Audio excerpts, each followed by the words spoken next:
So the phrase that hangs in the air about the Gospels to me is this guy who is at the wedding and is kicked out because he doesn't have the right clothes. What's that all about? Well, you've got to kind of hear that God is a little upset already because, or the father of the bridegroom is upset because he's already prepared everything and his invited guests didn't show up. And so then he went and said, well, go out and see who's out there and bring them on in. And, well, here this guy shows up and he doesn't have the right clothes and he's kicked out. The real thing I think that's going on in this is that his clothes showed his attitude. Now, I've got a story that I'm going to tell you out of my family, and I've changed the names to protect the guilty. But I have a cousin who is going to be late to his own funeral. And he always comes late. So if Thanksgiving supper is at 5 o'clock and we tell him 4 o'clock, he still comes at 6 o'clock. I don't know if you have somebody like that in your family or not, but let me just continue with my cousin and how he does things. So inevitably, we've sat down and had appetizers and drinks, and then we're hungry, and we hungry again, and have more appetite. And then it's like one of my aunts, this generation is gone, but one of my aunts who was a school nurse was rather direct about certain things. She had a heart of gold, but she was a school nurse, so not much went past her. And she would just announce, okay, we are eating now. And inevitably, after we had said grace and the first fork was descending onto the plate, in would blow my cousin. And he would pick his can of dented generic brand cranberry sauce, make a large production of opening the dented can, and it makes that kind of odd sound as it plopped itself down on Grandma's crystal dishes and was placed ceremoniously with high altar, we're talking the big thing here, next to my aunts and cousins' championship pies and cakes and side dishes made with love, and expect to be honored most graciously next to me. You get the point. My aunt said my cousin would never do the dishes unless he could see his face reflected in the water. Now, she was right about that, so we actually have a lot of fun when we're all together, but a lot of it happens before my cousin shows up. Anyway, not all of it's at his expense, but enough. You see, my cousin probably has the right clothes. He has the totally wrong attitude. This is a family gathering. It should be about getting together. It should be about celebrating. It should be about laughing. It should be about enjoying one another. It should be about bringing something that is out of your life to share with brothers and sisters and family and cousins and aunts and uncles. My cousin has the totally wrong attitude. His attitude is it's all about him. Thanksgiving is for us to be thankful that he was born.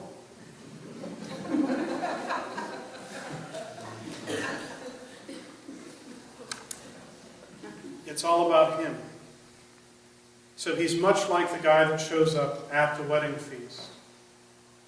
It isn't the wrong clothes. It's the wrong attitude. He is not there to celebrate. He's there with this attitude. Hey, it's a free meal.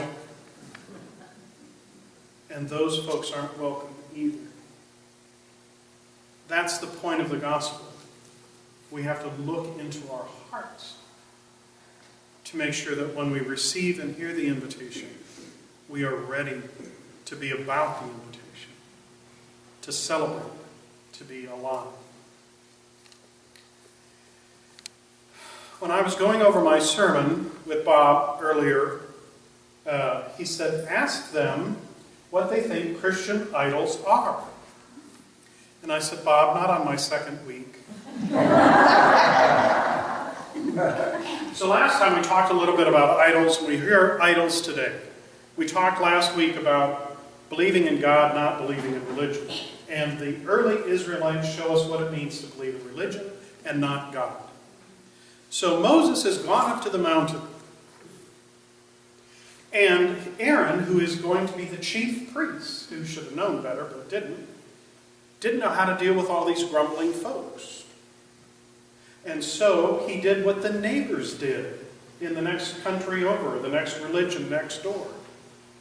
They had graven images of cats and dogs and sheep and frogs and snakes. So at least he was thinking a little bit on the cute scale, let's just get a calf. Yeah, let's avoid the snake kind of deal here, but let's get a calf. And let me take your gold, by the way, and melt it down so you can't get it back. This guy was smart. We wanted him on the stewardship committee. So he melts everything down and he makes a cute looking cow, and it's bright and it's shiny, and everybody says, "Oh, that must be God. It's beautiful." And this made God mad. Because the golden calf was made in what people's image was of what God should look like. They related to the golden calf in the way that they thought they should relate to God. And God was objectified and a thing. There was no relationship there. The golden calf severed the relationship with God because people said, yeah, all that mystery, all of that rumble, all that mumble, we don't know how to deal with all of that. This golden calf is a lot easier. Watch, we can pull it out, put it in the sunshine, looks really good, wheel it back in. Not a big problem. You know, after seeing the golden calf, then we can go and do whatever we want. It's a bad form of religion.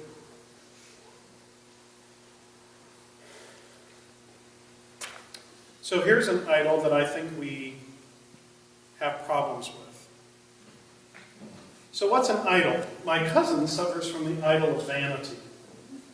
He's so concerned about being the, I don't know what,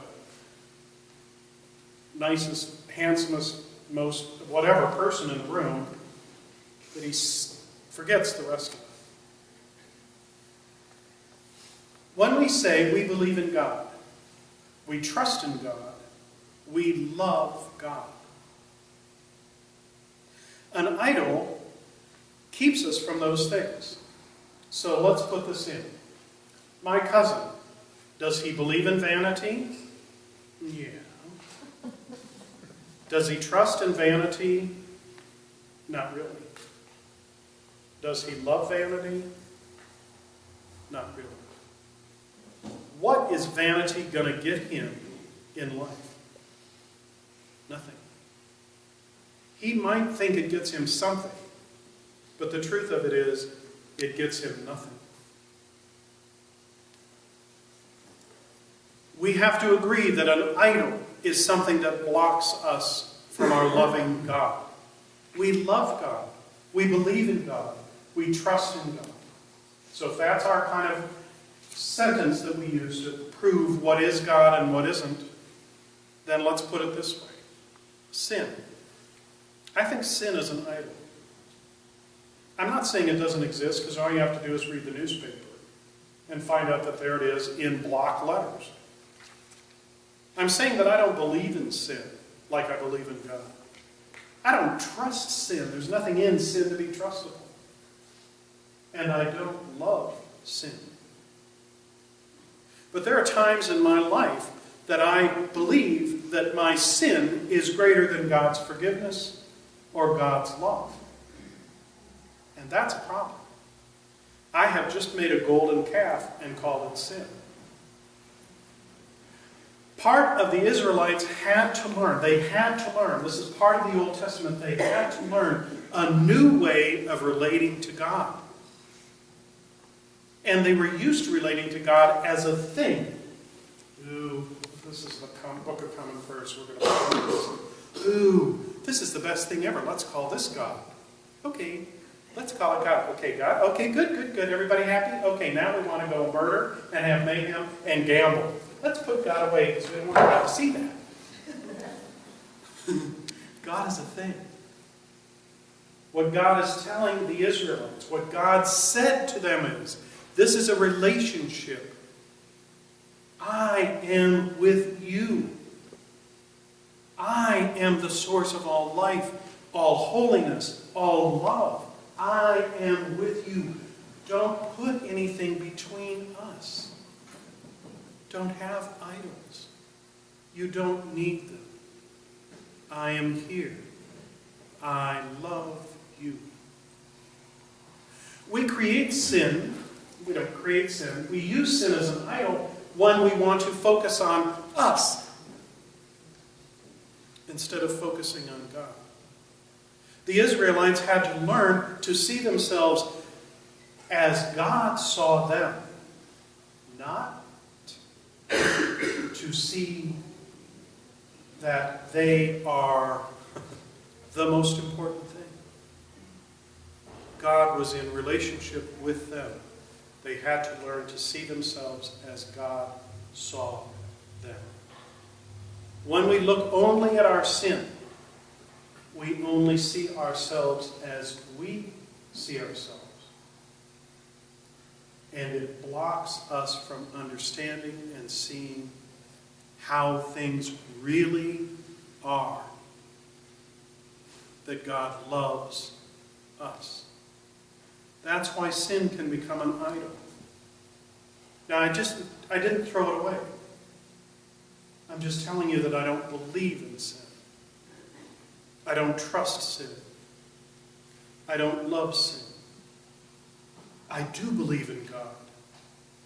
I do trust in God. I do love God. Paul gives us a clue when he says, think about these things. Instead of grumbling about whatever it is that you want to grumble about, or instead of putting your mind and spending your energy on the things that aren't going to do you any good. Vanity is one. Think of what is commendable. Think of what is honorable. Think of what is about justice. Think about what is love. When we put our minds to these things of God, we understand and learn that there are other things that are not important. And eventually they go away. This is not a Pollyanna approach to the gospel. It is living in the world as God has asked us to live in the world. It is relating to God as God has asked us to relate to God, children.